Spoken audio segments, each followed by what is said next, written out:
అదే RTV app వార్తల్ని క్షణాల్లో చదివే అవకాశం ఉంటుంది. ఒక న్యూస్ పేపర్, ఒక టెలివిజన్ ఛానల్ మీ చేతుల్లో ఎప్పుడూ ఉంటాయి. అసలు జగన్ రెడ్డి గారు పులివెందులకు ఎప్పుడు వస్తున్నాడంటే ఇంట్లో ఎవరో ఒకరు సావాలి, సస్తానే రావాలా, ఒక సాగు కళ చెప్పిపోవాలా. అసలు అందరికీ తెలియదా ఇది? అకాల వర్షం, ముఖ్యంగా ఆయన బెంగళూరు నుంచి వచ్చినాడు. బెంగళూరులో భారీ వర్షం, రోడ్లలో నీళ్లు వెంట. మన గౌరవ కలెక్టర్ గారు వెంటనే పాజిటివ్గా రియాక్ట్ అయ్యి మొన్న బాణ పడిన వెంటనే ప్రిలిమినరీ ప్రాథమిక ఈరోజు ప్రొద్దున్నే పరిగెత్తినారు స్టాఫ్ అంతా. అసలు ఇన్సూరెన్సు బనానాకు ఉంది అనే విషయం అతనికి తెలియదు. ఈరోజు అధికారులు స్పష్టంగా చూపించారు, అయ్యా స్వామి ఇన్సూరెన్స్ ఉంది, నీకు దరిద్రం ఏం తెలియదు, నీకు అవగాహన లోపం ఉంది, అధికారం కావాలా, బటన్ నొక్కి బటన్ నొక్కి బటన్ నొక్కి అని బటర్ తినేది చెప్పడు. అందరికీ బటర్ మిల్క్ పంచినాడు, అది నీళ్ళ మధ్య కానీ చాలాసార్లు చెప్పిన. ఆ అవినాశుని దరిద్రుని కేసులో ముద్దాయి, అది చెప్పడు. ఆ రోజు మా మీద లేనిపోని ఆపాదం. ఇలా చుట్టం సతీష్ రెడ్డి కూడా ఆ రోజు చేసినట్టు చంద్రబాబు నాయుడు చెప్పినాడంట, నేను పొడిచి చంపినాడంట మధ్యాహ్నం నుంచి. పొద్దునేమో గుండెపోటు, నోటికి వచ్చే అబద్ధాలు.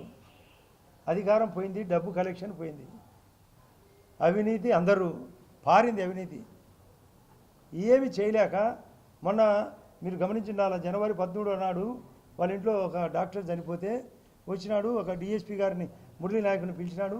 2-3 నెలల్లో పడిపోతుంది అన్నాడు. ఇప్పుడు 2 నెలల 10 రోజులు అయింది. మళ్ళీ ఈరోజు ఏమంటున్నాడు, మీరు విన్నారా? ఏదో కళ్ళు మూసుకున్నట్ట సంవత్సరం అయిపోయిందంట. ఒక్క 2-3 నెలల్లో మళ్ళీ పడుతుందంట. ఆ రోజు ఢిల్లీకి పోయినాడు, 18 రోజుల్లోనే రాష్ట్రపతి పాలన అంటాడు. కూటమి ఉంది ఇక్కడ, కూటమి ప్రభుత్వం, మోడీ గారి ఆధ్వర్యంలో ప్రభుత్వం ఉంది. ఏంది పడేది? నువ్వు పడాల్సిందే. 30 ఏళ్ళు పాలిస్తాడంట.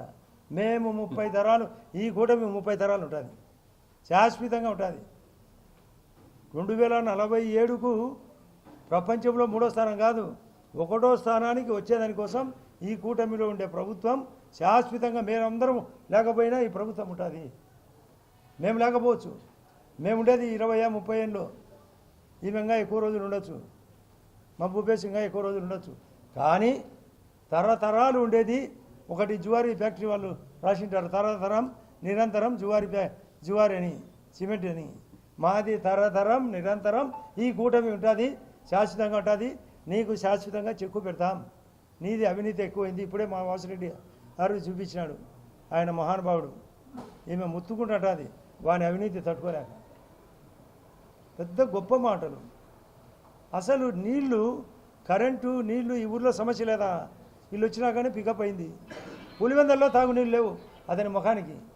కలెక్టర్ గారు మేము డిఆర్సీలో మాట్లాడి వెంటనే పంపించి వరుసగా నీళ్ళ పికప్ చేస్తున్నాం. తాగునీళ్ళు పట్టించుకోలే, సాగునీరు పట్టించుకోలే, పంటలు పట్టించుకోలే, తన పంట మాత్రం పట్టించుకున్నాడు.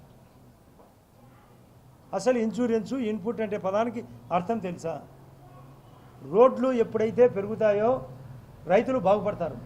ముద్దనూరు నుంచి పులివెందుల రోడ్డు 4 సంవత్సరాల కిందట టెండర్ పిలిస్తే ఇదే ఈరోజు 43% రేటు తక్కువతో వాళ్ళు వివేకానంద రెడ్డి గారి బామర్ది ఎన్హెచ్పిఆర్ కన్స్ట్రక్షన్ వేసినాడు.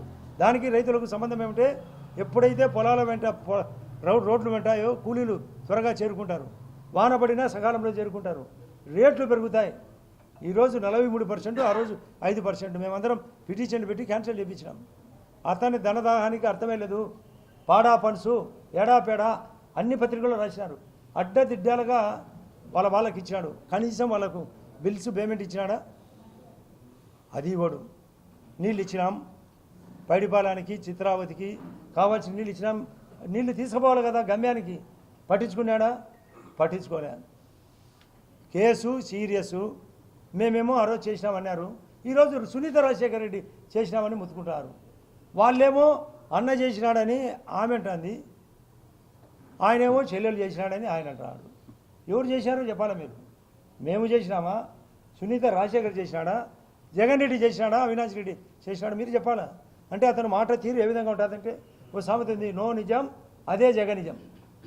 బాయనండి, నో నిజం అదే జగనిజం. అంటే అబద్ధాలు చెప్పడమే ఆయన ఆయుధం. పదవులకు, డబ్బుకు మరిగి మామూలుగా ఊర్లో బయట కుక్క తిరుగుతుంటుంది అది ఆన్నే తిరుగుతుంటుంది బలంగా ఉంటుంది ఇంటి కుక్క ఏమో విశ్వాసంగా ఉంటుంది ఇది కుక్క వాటం తినడానికే వచ్చినాడు ఈ రాష్ట్రాన్ని నాశనం చేసేదానికి వచ్చినాడు ఒకసారి ఇచ్చారు కదా అయిపోయింది కదా ఇంకా సాలించుకో రాజకీయం రైతులు బాగుపడాలా అరటికి రకరకాలుగా ఉత్సాహంగా ఇన్సూరెన్స్తో పాటు ఇన్పుట్ సబ్సిడీ అక్కడ పోయి అధికారులు చెప్పడం కాదు మేము చెప్తున్నాం సెంట్రల్ ఇన్సూరెన్స్ పాలసీ ఉంది ఫసల్ బీమా యోజన ఒక స్కీమ్ ప్రధానమంత్రి ఫసల్ బీమా యోజన ఒక ఘాట్లో కుక్క ఉంటుంది అది ఎద్దును తిననీయదు తను తినదు అంటే తను కట్టడు తను ఎవరిని కట్టనీయడు అంతా నాశనమైంది ఇటువంటి వ్యవస్థ పోవాలా లేదా మీరు ఆలోచించాలి మీకు కూడా విలేకరులకు కూడా అన్ని రకాలుగా హక్కు ఉంది అందరిని మమ్మల్ని కూడా నిందించే హక్కు మీకే ప్రజల దగ్గరికి పోతారు అధికారుల దగ్గరికి పోతారు రాజకీయ నాయకుల దగ్గరికి పోతారు ఇండస్ట్రీ దగ్గరికి పోతారు కాంట్రాక్టర్ దగ్గరికి పోతారు అందరి దగ్గరికి పోయి అడిగే అవసరం మీకుంది అన్ని విషయాలు తెలుసుకోవాలి మీ బాగుండా మేము పట్టించుకోవాలి మీరు కూడా సాధారణ స్థాయి హౌసింగ్ టిడ్కో ఏమైనా పట్టించుకున్నాడా గుంతలు ఏమైనా పుడిచాడా మరిన్ని వీడియోస్ కోసం ఛానల్ ని సబ్స్క్రైబ్ చేయండి లేటెస్ట్ అప్డేట్స్ కోసం వాట్సాప్ ఛానల్ ని ఫాలో చేయండి అండ్ లింక్ డిస్క్రిప్షన్ లో ఉంది